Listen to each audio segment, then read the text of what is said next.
Qarabati wa tabi'in wa tabi'it tabi'in bi ihsanin ila yaumiddin wa ila arwahi walidina wa muallimina wa zawil huquqi alaina ajma'in wa khususan ila hadrati Syekh Ali bin Abdurrahman Al-Kalantani bisiril Fatihah.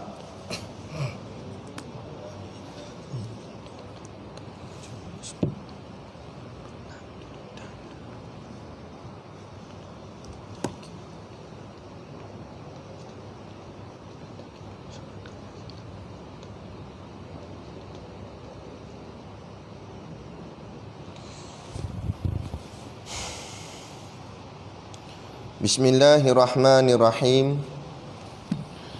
Alhamdulillahi rabbil alamin. Wassalatu wassalamu ala ashrafil anbiya'i wal mursalin Sayyidina Muhammadin wa ala alihi wa sahbihi ajma'in. Subhanaka la ilma lana illa ma 'allamtana innaka antal alimul hakim. Rabbi shrah li sadri wa yassir li amri wahlul 'uqdatam min lisani yafqahu qawli. Wala haula wala quwwata illa billahil aliyil azim. Amma ba'. Alhamdulillah, kita sama-sama panjatkan syukur kehadiratillah subhanahu wa ta'ala yang dengan limpah dan kurnianya diizin oleh Allah subhanahu wa ta'ala kepada kita pada pagi subuh yang mulia ini dapat kita sama-sama duduk di dalam rumah Allah dan seterusnya duduk di dalam satu majlis ilmu. Moga-moga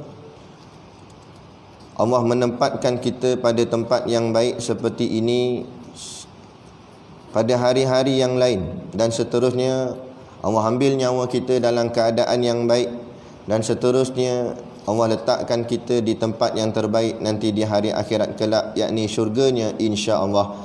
Amin ya rabbal alamin. Yang saya hormati pengerusi masjid dan seluruh saf kepimpinannya, para imam, para bilal, tok-tok syiak yang tak dapat kita nak sebutkan namanya satu persatu. Yang amat-amat disanjungi para asatizah, alim-alim ulama, tuan-tuan guru, ustaz yang hadir pada pagi ini, mohonlah ditegur kepada hamba yang fakir dalam bidang ilmu ini. Sekiranya apa yang disampaikan dan dikongsikan ada salah dan silapnya. Yang kita kasihi ayah-ayah, pemuda yang dirahmati Allah sekalian. Baik, kitab Jawi muka surat yang kelima. Kalau Rumi muka surat 9 rasanya. Qala al-muallifu rahimahullahu ta'ala wa nafa'ana wa iyyakum bi ulumihi fid daraini amin ya rabbal alamin. Kata pengarang kitab dan sabda Nabi sallallahu alaihi wasallam, tafakkaru fi khalqillah wa la tafakkaru fillah fa innakum lan taqduru qadrah. Artinya, fikir olehmu pada kejadian Allah dan jangan kamu fikirkan pada Allah, maka bahawasanya kamu tiada kuasa akan qadarnya.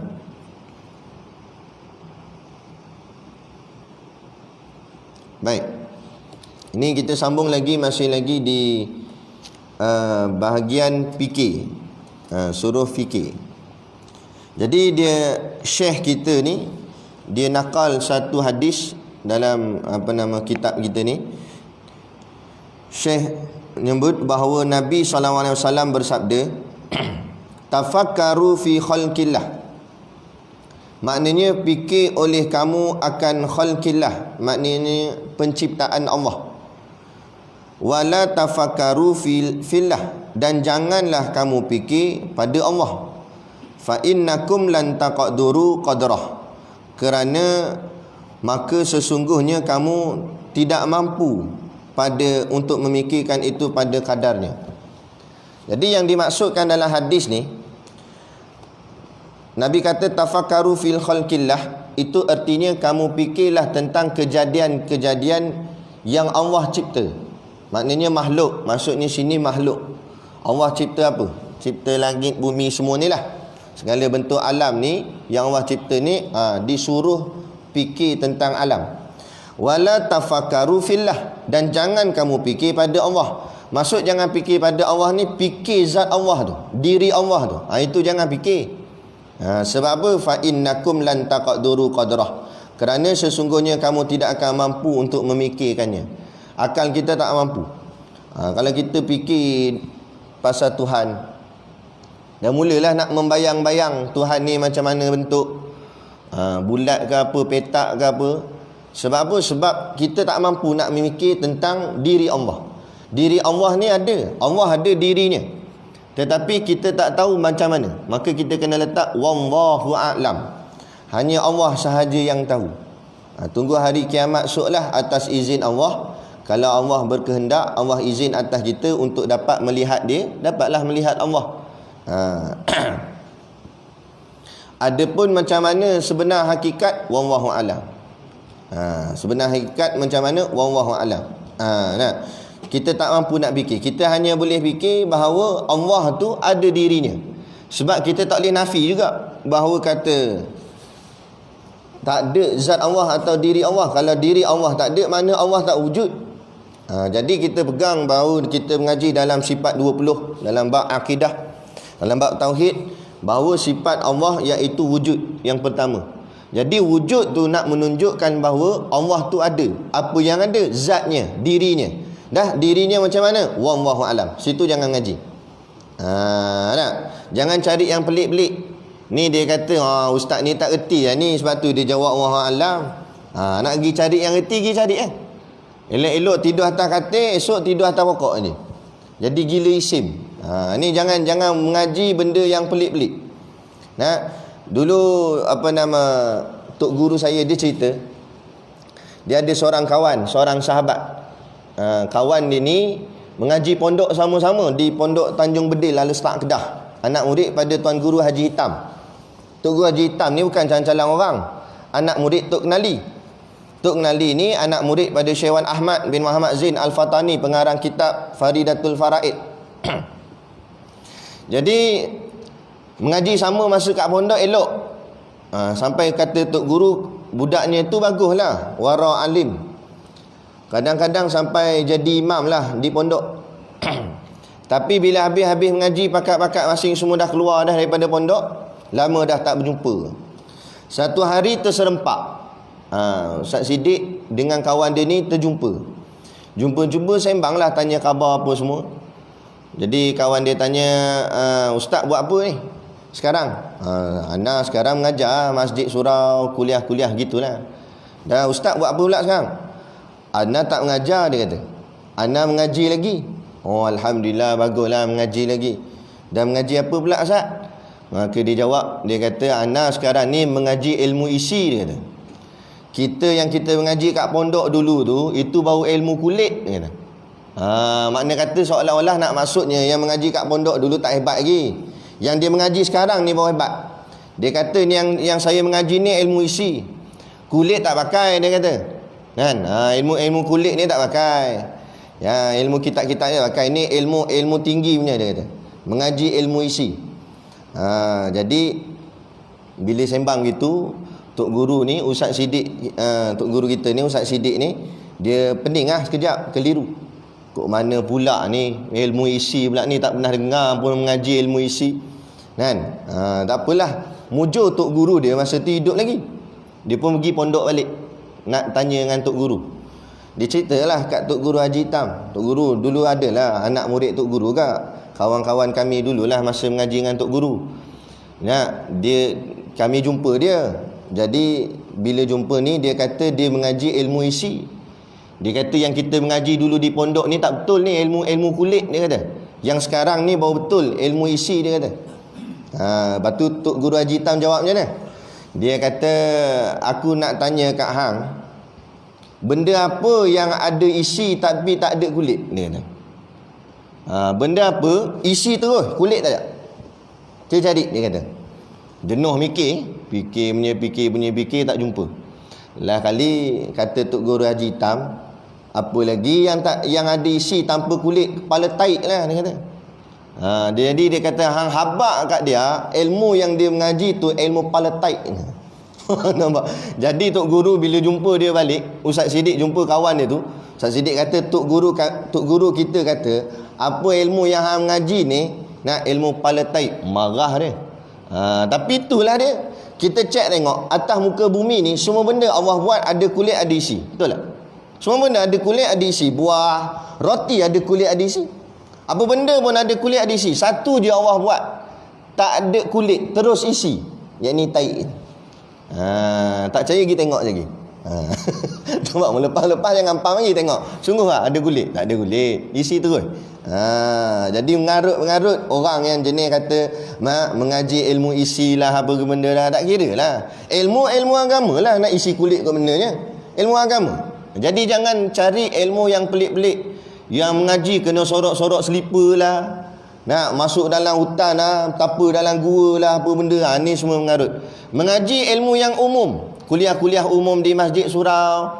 Andai kata kalau mengaji umum tu ada salah, mestilah Jabatan Agama detect dah. Tapi yang mengaji sorok-sorok ni, macam mana nak tahu betul tak betul sahih ilmu yang diajar tu? Takut kita betul dah nak cari ilmu agama, tapi tersalah jumpa guru, elok-elok dah boleh nak masuk syurga, jadi kafir lah pula, jadi sesat masuk neraka. Na'udzubillah min zalik. Jadi sebab itulah Nabi pesan dah dalam hadis ni, iaitu kamu fikir tentang kejadian ciptaan Allah, jangan kamu fikir tentang Allah. Maksud fikir tentang Allah tu, jangan kamu fikir tentang diri Allah, zat Allah tu macam mana rupa, bentuk macam mana, Allah duduk tang mana, jangan. Macam golongan Wahabi mengatakan Allah duduk di langit. Ni jangan ikut ni, kan? Kalau Allah kita kata duduk di langit, habis sebelum langit dicipta Allah duduk tang mana? Tu kita jawab balik itu je. Habis dia jawab pula, dia kata habis tu ayat Ar-Rahmanu ala asyistawa nak buh mana, dia kata. Betul dah tu ayat Quran. Tapi jangan mu faham sendiri ayat Quran tu. Sedang ayat manusia pun kadang-kadang kita tak faham apa dia kata. Ini kan pula ayat Tuhan, ayat Allah, ayat Quran. Bukannya senang-senang nak boleh makna perkataan terus faham sendiri, tak boleh. Maka sebab tu ada ulama'. Lepas tu dalam akidah kita ahli sunnah wal jamaah ada dua pandangan pada ayat-ayat mutasyabihat. Ayat-ayat macam ni dipanggil ayat-ayat mutasyabihat. Mutasyabihat ni ambil daripada perkataan tashbih. Tashbih ni maksudnya keserupaan. Ayat tu seolah-olah menunjukkan ada keserupaan antara Tuhan dengan makhluk, tetapi tak serupa sebenarnya. Ayat tu seolah-olah saja. Maka bila jumpa ayat jenis macam ni, maka perlu tengok kepada pandangan-pandangan ulama'. Maka berlaku dua pandangan ulama' dalam akidah ahli sunnah wal jamaah, akidah kita. Iaitu pandangan yang pertama dipanggil pandangan salafi. Salafi ni zaman dulu punya, 100, 200, 300 tahun permulaan Islam. Maknanya dipanggil kurun pertama, kurun kedua dan kurun ketiga hijrah. Zaman tu itu dipanggil zaman salaf. Zaman salaf ni siapa dia? Contoh-contoh orang dia, 4 imam mazhab kita, Imam Hanbali, Imam Malik, Imam Hanafi, Imam Syafi'i, semua hidup di zaman tu. Imam Abu Hasan Al-Ash'ari, Imam Abu Mansur Al-Maturidi hidup di zaman salafi. Zaman salaf ni disebut dalam kitab-kitab tasawuf, amalan mereka sangat tinggi, sehingga kan disebut ada di antara mereka yang semayang sunat hampir 1000 rakaat. 1000 rakaat semayang sunat. Waktu tu memang waktu yang zaman yang terbaik, zaman yang warak sungguh, alim sungguh. Zaman tu zaman yang hebat. Jadi zaman tu bila ditanya pada mereka tentang ayat-ayat mutasyabihat, maka ulama-ulama pada zaman tu menjawab, wallahu a'lam bimuradihi. Hanya Allah sahaja yang tahu akan maknanya. Contoh ditanya pada ayat Ar-Rahmanu ala asyistawa, ditanya pada golongan salaf, maka orang salaf akan jawab, hanya Allah sahaja yang tahu makna dia. Contoh ayat lagi, yadullahi fawqa aydihim, tangan Allah di atas tangan mereka. Orang pun tanya, tangan Allah macam mana? Wallahu a'lam bimuradihi, jawab dia. Hanya Allah sahaja yang tahu akan makna tangan di situ, apa maknanya? Aku tak tahu, hanya Allah yang tahu. Yang ini jawapan orang salaf. Orang salafi, dia menyerahkan bulat-bulat terus kepada Allah tanpa nak urai-urai ayat tu macam mana. Kemudian zaman seterusnya selepas tu, kurun keempat dan sampailah sekarang. Kurun keempat, 5, 6, 7 sampailah kita sekarang ni 1442, kurun ke-14 kita ni. Maka kurun-kurun selepas tu dipanggil zaman khalaf. Zaman kita panggil zaman khalaf. Zaman khalaf daripada ulama ahli sunnah wal jamaah pula, mereka mentakwil ayat ni. Maksud takwil, mereka cuba cari makna yang sesuai pada perkataan-perkataan dalam ayat ni. Contohnya pada ayat yadullahi fawqa aydihim, tangan Allah di atas tangan mereka, maka ulama-ulama zaman khalaf menjawab tangan di situ maknanya kuasa. Jadi bukan maksud tangan Allah gini, maksudnya kuasa. Jadi bila diterjemah, kuasa Allah di atas kuasa mereka. Betul? Sebab kadang-kadang satu-satu perkataan tu dia ada banyak makna. Tangan tak semesti makna tangan gini je, kan? Contohlah kita kata siang tadi masjid kita ni kaki tangan KKM datang cek ni kata. Dengan kawan dia jenis bengong, dia kata lah, dia datang kaki dengan tangan je, badan tak datang, kepala tak datang. Dia kata bengong. Jadi bila sebut kaki tangan, bukan maksud kaki dengan tangan, maksud staff. Jadi kadang-kadang satu-satu perkataan tu boleh dengan ada banyak makna. Maka kata ulama, makna tangan dalam ayat tu bukan tangan, tapi makna kuasa. Itu takwil. Tapi kalau salaf tadi tak takwil terus, kata Allah saja yang tahu. Tapi zaman khalaf dia takwil, tapi takwil pada makna yang sesuai sehingga tidak merosakkan hukum kita kepada Allah, atau dari segi akidahnya tak jadi rosak, tak jadi sesat. Sama juga bila ditanya pada ayat Ar-Rahmanu ala asyistawa, maka zaman khalaf, ulama-ulama khalaf menjawab bahawa yang dimaksudkan Ar-Rahmanu ala asyistawa artinya Allah berkuasa atas arash. Arash Allah ni adalah makhluk yang paling besar sekali Allah cipta. Jadi kalau arash pun Allah kuasa, dah yang kecil-kecil macam kita ni lagi mudah je lah dalam kekuasaan Allah, tu maksud dia. Jadi bila bertembung dua pandangan, orang tanya pula ulama, maka kalau begitu pandangan manakah yang lebih afdal? Sebab dua-dua pandangan ahli sunnah wal jamaah. Jadi pandangan mana yang lebih afdal? Maka ulama jawab, pandangan yang lebih afdal ialah pandangan zaman salaf. Ini dijawab di dalam kitab Risalatul Tauhid karangan Syekh Abdul Ghani Yahya dengan Syekh Omar Yusuf. Dah jelas dah. Adapun selain daripada dua ni, itu bukan daripada ahli sunnah wal jamaah. Seperti mana golongan Wahabi bila ditanya pada dia, yadullahi fawqa aydihim, apa maksud tangan Allah yadullah? Dia kata tangan, makna Allah ada tangan, cuma tangan Allah tak samalah dengan tangan kita, tangan Allah lah. Cakap gitu jadi rosak akidah. Ulama jawab, boleh jadi kafir. Jangan main-main. Sebab dia telah meletakkan bahawa Allah ada organ, ada anggota badan. Contoh ada tangan, ada kepala. Tak boleh gitu. Sebab Allah bukan macam kita makhluk ni, ada kepala, ada tangan, ada kaki. Jadi inilah daripada hadis ni jugalah menjadi supaya kita jangan memikir-mikirkan tentang diri Allah tu nampak seperti mana diri kita. Jangan duk bayang-bayang. Kalau kita duk pejam mata, kemudian kita bayang-bayangkan rupa Tuhan ni macam mana, itu bukan Tuhan. Itu mainan setan nama dia. Jangan cuba membayang-bayangkan, sebab kadang-kadang kita takkan mampu. Kata Nabi, fa innakum lan taqduru qadrah. Kamu takkan mampu untuk memikirkannya. Sebab apa? Sebab akal kita rendah. Kita takkan mampu. Cerdik macam mana, profesor macam mana hebat pun, dia takkan mampu memikirkan tentang Tuhan. Bagaimana rupa Tuhan dan sebagainya. Ada rupa kita pun kita pening dah. Macam mana telinga boleh jadi buat bentuk macam ni, mata jadi macam ni. Lepas tu lain-lain pula lain orang. Padahal sama, mata, telinga, hidung. Tapi lain, mata orang ni lain, mata orang ni lain. Nampak? Rupa kita sendiri pun kita pening dah. Nak bayang rupa Allah macam mana. Jadi jangan kita fikirkan. Itu pesan Nabi. Dan ada pun fikir pada barang yang bergantung dengan hamba, maka sayugianya bahawa fikir adalah ia atas maksiat. Jadi dia kata sini, kalaulah seorang hamba tu dia nak memikir, apakah fikir yang sepatutnya dia fikir? Maka dia jawab, kata Syekh, fikirlah adalah ia atas maksiat. Maka yang dia kena fikir ialah fikir maksiat. Fikir maksiat macam ni, bukan nak buat maksiat, fikir maksiat diri dia. Dosa dia berapa banyak. Kira balik tuan-tuan, kira balik dari zaman kita muda dulu, akil balik, start akil balik sampai lala. Cukup semayang kita. Ada tak pernah kita tinggal solat dulu masa zaman lara, ganti balik? Jangan ikut Wahabi. Wahabi dia kata kalau kita tertinggal semayang tak payah qada dah. Wajib taubat je dia kata. Taubat selesai dah, tak payah qada. Ahli sunnah wal jamaah, taubat wajib tetap taubat, qada pun wajib tetap qada.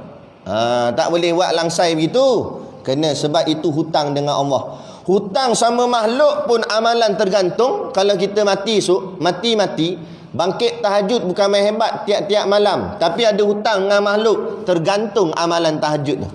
Maksud tergantung diangkat pahala dia. Sampailah hutang tu langsai baru pahala tu jalan.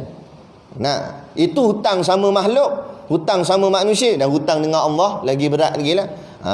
Jadi Allah akan kira nanti di hari kiamat, kita hidup berapa tahun, start balik berapa tahun, mati berapa tahun, tolak kira. Satu hari ada 5 waktu semayang, kira-kira total dia berapa bilion rakaat semayang sepatutnya yang kita kena ada. Tengok buka buku catatan, tak cukup. Tak cukup tu kena terlebih, tak apa. Lepas tu orang tanya ulama, kalau saya buat solat qada tapi saya tak pasti, tak ingat dah berapa banyak tinggal zaman dulu, saya pun terus buat. Andai kata kalau dah cukup dah hutang, saya dah bayar dah, kira dah buat dah cukup, tapi saya buat lagi sebab saya takut ada tak cukup, maka jadi macam mana? Ulama jawab dah, jadi sunat, tak ada masalah. Lebih tak apa, jangan kurang. Macam makan kenduri kak. Nah, lauk lebih tak apa lagi, boleh bungkus balik. Tapi kalau kurang, tak naya orang. Macam tu. Nak? Jadi kurang semayang wajib kita pada Allah, naya. Tapi kalau lebih tak apa, jadi pahala. Jangan risau, tak ada masalah. Allah takkan mensia-siakan apa saja kebaikan yang kita buat. Maka hendaklah bersegera ia kepada taubat. Bila dipikir akan maksiat, maka dia akan bertaubat. Segerakan bertaubat. Taubat jangan tangguh. Taubat jangan tangguh. Jangan kata tak apa, katalah malam tadi buat salah, kata tak apa, esok pagi pas subuh baru taubat lah. Jangan. Takut tak dan pagi ni mati dah. Kan? Tak dan bangun pagi ni mati dah. Dah bila nak taubat? Tak sempat taubat. Jadi taubat ni bila kita terlintas sahaja di hati rasa bersalah, terus taubat. Terlintas di hati, Allah silap dalam kuliah ni boleh. Dengar kuliah ni, Allah termenung balik fikir dosa kita pernah buat dulu. Orang lain tak tahu, kita tahu. Dosa ni hanya Allah dengan kita tahu. Kadang-kadang orang lain pun tak tahu. Orang lain duk ingat kita bagus, orang lain duk ingat kita baik. Dan sekarang kita datang masjid kan, orang kata bagus lah, tapi sebelum datang masjid ni dulu, perangai kita zaman dulu, siapa tahu? Kita lebih tahu. Kadang-kadang perangai kita kat rumah atau dalam keadaan kita sorang-sorang tengah orang, memang kita buat tunjuk baik, takkan nak buat tunjuk jahat depan orang. Tapi belakang orang, Allah tahu. Bila kita teringat balik dosa benda kita buat, kita pun astaghfirullahaladzim, taubat tu. Tak payah nak ambil uduk, tak payah nak pakai jubah lilit sebatah kepala, tak payah bentang sejadah, tak payah masuk dalam masjid. Kat mana saja kita ada. Dalam keadaan apa pun, walaupun tidak beruduk, cuma afdal dalam keadaan suci. Tapi tak suci pun boleh sebut astaghfirullahalazim, ya Allah, aku minta ampun padamu. Sebab tu kadang-kadang Allah bagi kita penyakit. Penyakit ni bukan Allah nak bagi kita sakit, tapi Allah nak ampunkan dosa kita. Sebab ghalibnya bila orang dalam keadaan sakit, dia akan insaf. Selalunya begitulah. Bila sakit, dia akan mulalah teringat salah dia, apa salah, Allah uji aku sakit macam ni, mestilah aku ni ada benda jahat aku buat dulu, dosa ni, astaghfirullahaladzim, ya Allah ampunlah aku, ya Allah. Jadi kadang-kadang dengan lafaz istighfar waktu tu lebih bernilai daripada lafaz istighfar kita lepas mayang yang selalu kita buat. Sebab apa saya kata begitu? Sebab kadang-kadang lepas mayang kita buat, memang kita sebut astagfirullah, tapi kadang-kadang tak terkesan di hati. Sebut tu sebab ada adat kebiasaan sebut. Lepas mayang memang sebut, dah jadi biasa. Sebut memang sebut, boleh pahala sebut, tapi tak menusuk, tak terkesan di hati. Tapi kadang-kadang bila dalam keadaan kesorangan, kesunyian, teringat penyakit kita, teringat dosa kita yang dulu-dulu, kita termenung sorang-sorang, kadang-kadang kita teringat balik, Allah silaplah aku dulu. kita pun sebut astaghfirullah. Walau sekali je kita sebut astaghfirullah, slow je kita sebut, tak kuat pun. Tapi dengan satu lafaz tu, insya-Allah at-taibu minadzanbi kaman la dzanbalah, kata Nabi. Orang yang bertaubat pada Allah sungguh-sungguh, maka Allah akan ampunkan dosanya macam seperti bayi yang baru lahir. Budak baru lahir tak ada dosa langsung. Harap-harap kita macam itulah. Cumanya dari segi tasawufnya, kata guru kami, antara orang yang kereta, contoh kereta kita yang cala bala ataupun pernah kemik, lepas tu kita repair balik, ketuk, kita polish, memang body dia cantik balik. Berbanding dengan orang satu kereta ni yang dia memang jaga sungguh, cala tak pernah, kemik tak pernah, mana lebih lawa? Pastilah yang nombor 2 ni. Cala tak pernah, kemik tak pernah, itu lagi bagus. Memang betul, nak kita taubat, Allah ampun dosa kita. Tapi bandingan hati orang yang buat dosa kemudian taubat, banding dengan hati orang yang memang tak buat dosa ataupun sikit sangat dosa dia, maka hati dia lebih bersinar lagi, lebih cantik lagi. Jadi janganlah, maksudnya sini, janganlah kita meringan-ringankan dosa, atau kita kata tak apa, buat dosa nanti taubat lah. Jangan. Banyak orang jawab gini, tak apa, tikar nombor ekor dulu, dia kata. Tak kena taubat lah, kalau kena tak apa, dia kata. Nampak? Jangan. Sebab tak cantik dah. Memang boleh taubat, Allah ampun, tapi tak cantik dah. Tak cantik macam yang asal hati tu memang perfect, elok, tak ada cala, tak ada apa kan. Kalau boleh kita nak balik jumpa Allah dalam keadaan gitu, hati kita betul-betul bersih. Sebab tu kadang-kadang kalau orang tu Allah kasih, kadang-kadang dia jahat zaman muda dia kan, jahat sampai orang kata awak lah, dia ni tak mati-mati, jahat sangat orang sampai benci kat dia. Tapi kadang-kadang Allah panjangkan umur dia, sebab Allah nak beri dia peluang untuk taubat. Sebab mungkin boleh jadi Allah kasih pada dia, Allah nak juga hujung akhir sekali dia baik, walaupun permulaan dia, pertengahan dia tu mungkin dia jahat kan. Sebab tu kadang-kadang kita tengok ada orang, dia punya tenat lama, orang panggil nazak dah lah, panggil habis dah IJK masjid, pakat turun dah pergi rumah dia, baca Yasin kat 14 kali baca Yasin. Lain kali Tok Imam yang baca Yasin mati dulu. Tak mati-mati dia, duduk atas katil, tak mati-mati. Kita kata awak lah, dia ni tak mati. Hari tu kata dah nazak teruk sangat, anak beranak semua turun dah, adik-beradik semua turun dah, bakat ambil cuti apa semua. Kat 3-4 bulan tak mati lagi, duduk situ, duduk gitu. Ada berlaku kes-kes macam ni kan. Jadi jangan kita cakap bukan-bukan, ni banyak dosa kan ni, kita kata dah macam tak banyak dosa tak. Nampak? Jangan cakap itu, sebab kita tak tahu keadaan nak mati kita pula macam mana. Orang tu jalan cerita dia macam tu, jalan cerita kita tak tahu lagi kan. Jadi boleh jadi sebab Allah kasih kat dia, sebab tu Allah panjangkan nazak dia tu, sakit dia tu, supaya dalam sakit tu dia insaf, dia taubat. Biasanya bila sakit teruk macam tu, ingat Allah dah, tak ingat dah dunia. Takkan nak ingat dunia lagi, betul tak? Orang tengah sakit, kita pun bisik kat telinga dia, PKP nak habis dah gitu. Nampak? Dia ada respon gembira ke apa? Dah ada, dia tak tulis dah PKP tak PKP. Nak duit bantuan ke apa ke, dunia ke, orang nak bagi duit ke, tak heran dah. Sebab waktu tu bila sengsara, sakitnya, azab dia tu, yang diingat satu je dalam hati dia, Allah. Sebab tu kita sebut, dalam keadaan kita yang sihat walafiat ni, boleh ke hati kita ni bulat-bulat betul-betul ingat Allah je? Payah. Yang cakap pun payah. Memang kita tasbih subhanallah, kita berzikir. Kadang-kadang zikir tu subhanallah kok mulut, kat hati kok lain. Hati roti sanai. Nak makan sarapan pagi. Nampak? Kadang-kadang jadi begitu kan.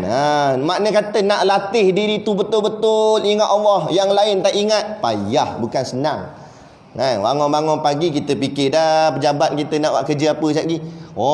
Yang kerja semalam bos bagi tak siap lagi, dalam semayang subuh duk ingat kerja. Jadi macam-macam hati kita ni. Tapi bila keadaan sakit yang Allah bagi macam tu, memanglah dia sengsara, jasadnya meronta, sakit sangat, tapi rupa-rupanya rohani dia hebat. Apa rohani dia hebat? Hati dia waktu tu bulat sebulat-bulatnya, yang diingat semata-mata Allah. Soal kerja tak ingat, soal bini tak ingat, soal anak tak ingat, soal harta semua tak ingat. Yang diingat satu je, Allah, Allah. Lepas tu kalau kita tengok orang dah sakit teruk nazak, kita rapatkan telinga kita kat bibir dia. Dia sebut apa? Dia sebut duit ke? Duit ada. Tak. Dia sebut Allah. Allah. Sebab tu kadang-kadang dalam keadaan bala tu dalamnya ada nikmat. Dan ingat, kadang-kadang dalam nikmat ada bala. Jangan ingat hari ni kita kecapi nikmat yang hebat, kereta kita hebat, rumah kita hebat, kesihatan kita hebat. Jangan sombong. Boleh jadi nikmat yang kita kecap dalamnya bala. Mana bala? Rumah hebat tapi tak datang rumah Allah. Kereta hebat tapi tak boleh sampai masjid Allah. Nak badan sehat tapi tak boleh mengerjakan ibadat yang banyak. Takat mayang fardu saja kita dah rasa hebat dah. Umat zaman dulu semayang sunat berlambat-lambat. Kita dalam keadaan sehat semayang sunat maluk dah, tak boleh nak buat dah. Kan? Tahajud tak boleh nak bangkit dah. Jadi makna kata nikmat yang kita kecak sehat dan sebagainya kadang-kadang dalamnya ada bala. Tapi bila dalam keadaan bala pula, dalam keadaan sakit, kadang-kadang dalamnya ada nikmat. Saya ada kawan-kawan di Taiping tu, jemaah masjid tu. Satu hari dia punya pengerusi di tag pengerusi masjid tu disyaki ada simptom, jadi disahkan positif COVID. Satu masjid kena tutup, tak boleh ni nak. Lepas tu semua ahli jawatan kuasa masjid dipanggil, semua kena buat swab test. Lepas tu kena kuarantin pula tu 14 hari, pakai gelang tu warna pink. Depa cerita lepas dah habis 14 hari tu, depa cerita dekat saya.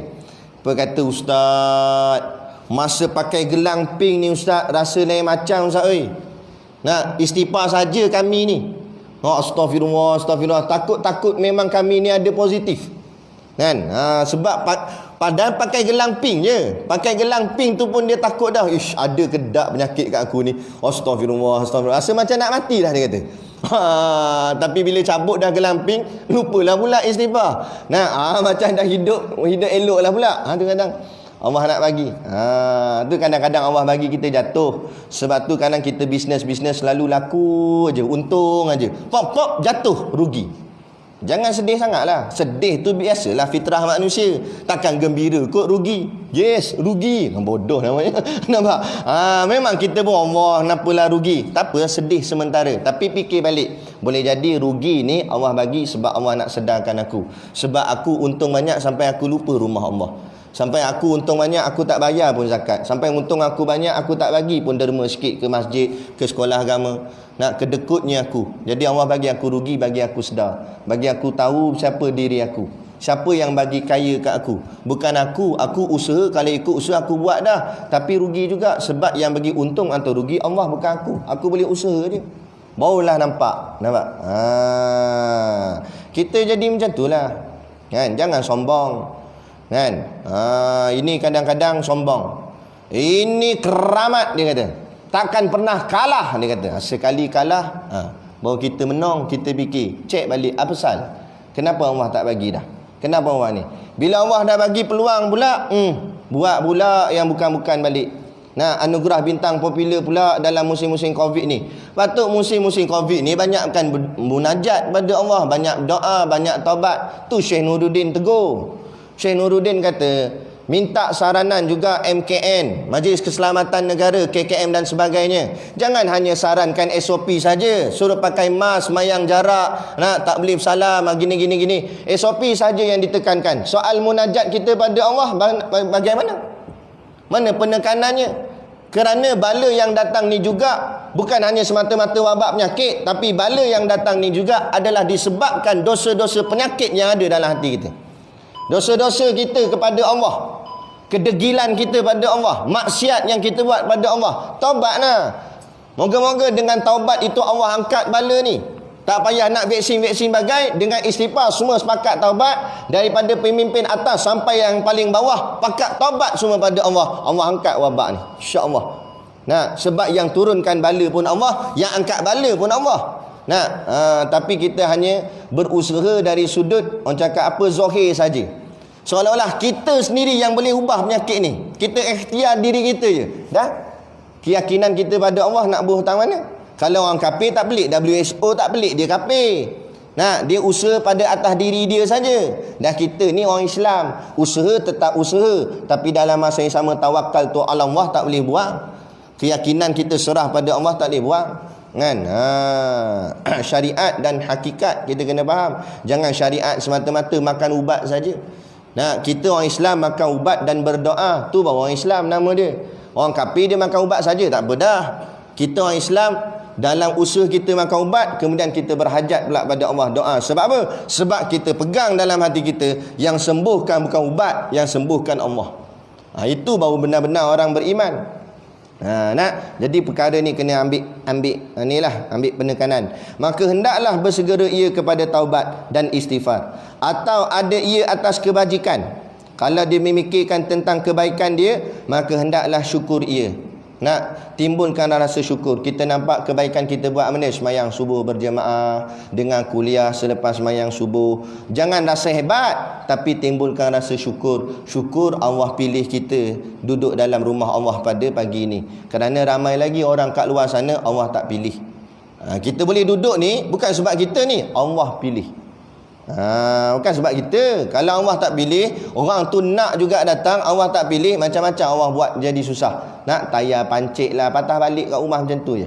Kita Allah mudahkan kita, boleh sampai. Itu tanda berkat. Tanda berkat ni bukan barang tu mahal ke murah, barang tu bertahan. Allah tak susahkan kita. Kadang-kadang kita tengok kan, ada orang pakai kereta lama, saga buruk, panggil apa nama, saga meja pingpong orang panggil.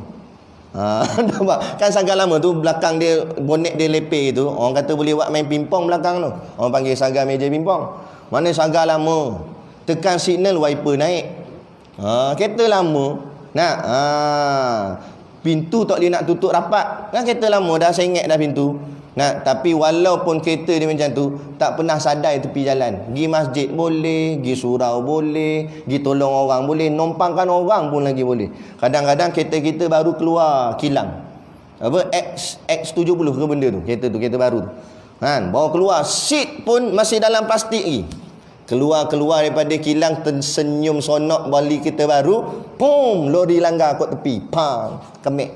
Kereta baru lagi, tak boleh pakai lah. Nak kena hantar bengkel dah repair pula. Apa hal? Sebab Allah susahkan kita. Kenapa Allah susahkan kita? Cek lah balik apa benda kita buat. Kan? Ada benda tak kena tak kita buat? Nampak? Satu Nabi kata, orang beriman tertusuk duri pun itu sebagai satu musibah pada dia. Maknanya suruh dia nilai balik, tang mana ada yang dia silap ni. Cek balik. Tapi mujurlah. Allah nak tegur kita tu dengan tegur macam tu je. Kalau Allah tegur dengan ambil nyawa terus, macam nak taubat pun tak sempat dah.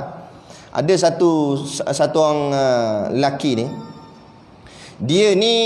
dia suka bersihkan kebun dia dengan mesin rumput tu lah. Kebun semak-semak tu dia potong pakai mesin rumput.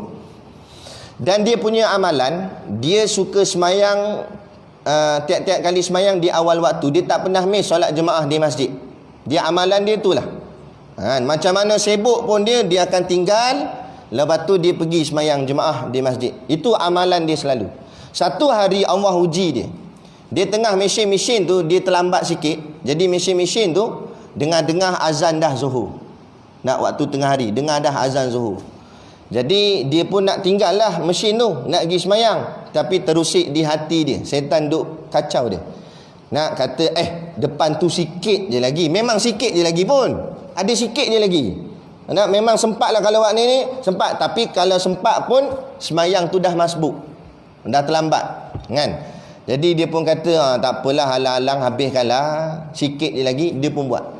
Dalam dia nak buat sikit tu, Allah nak uji tiba-tiba. Padahal skru elok dah, skru nut tu tercabut, mata dia pusing, kena kaki, meleleh ledeh darah, macam air keluar darah. Dah pisau tajam, pak gitu, dengan pusing laju, sok kena kaki gitu. Mujur hari tu pula anak dia ikut pergi kebun. Selalu dia seorang, menjerit panggil anak dia, bawa pergi hospital. Lepas dah sihat apa semua, Dia kata astaghfirullahalazim. Nah, aku lupa Allah beberapa saat saja Allah tegur dah aku. Nampak? Makna kata dia jenis sebab apa? Sebab apa Allah buat dia macam tu? Sebab Allah sayang kat dia. Kan? Sebab Allah sayang kat dia. Kita mesin tak tercampak pun mata.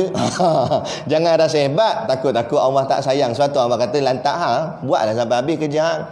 Walaupun hang tak pergi sembahyang jemaah pun, aku bukan heran sangat. Sebab aku pun bukan nak teringin hang sangat. Takut-takut Allah kata gitu ke kita. Tapi kalau orang yang Allah sayang ni, kita silap sikit je Allah tegur. Silap sikit je Allah tegur. Sebab apa? Sebab Allah sayang. Begitu juga kita dengan anak kita. Anak kita sayang, dia silap sikit kita tegur dia. Tapi kalau anak jiran sebelah, lantak anak main apa pun. Kita keluar rumah tengok budak tu main dalam longkang. Anak siapa? Bukan anak kita, anak jiran sebelah. Paling kuat kita cakap je, jangan main dalam longkang tu. Bahaya tu. Dah keluar. Gitu je lah. Sebab apa? Sebab anak orang lain, bukan anak kita. Cuba kalau anak kita pial dia, tarik telinga dia, keluar. Ayah kata jangan main dalam longkang ni, degil, pergi masuk dalam. Berapa kita marah? Berapa kita tegur dia macam tu? Berapa kita cubit dia? Berapa kita pial telinga dia? Sebab kita sayang kat dia. Begitu juga Allah pial kita. Allah usik kita. Allah cabut rezeki kita sekejap. Allah buat telefon kita tercampak pecah. Sebab apa? Sebab telefon tu kita lara tak ingat ke Allah. Tu kadang-kadang Allah buat jadi macam tu. Allah buat kereta kita rosak. Sebab apa? Sebab kita salah guna kereta kita, tak guna pada jalan Allah. Tu kadang-kadang Allah tegur begitu.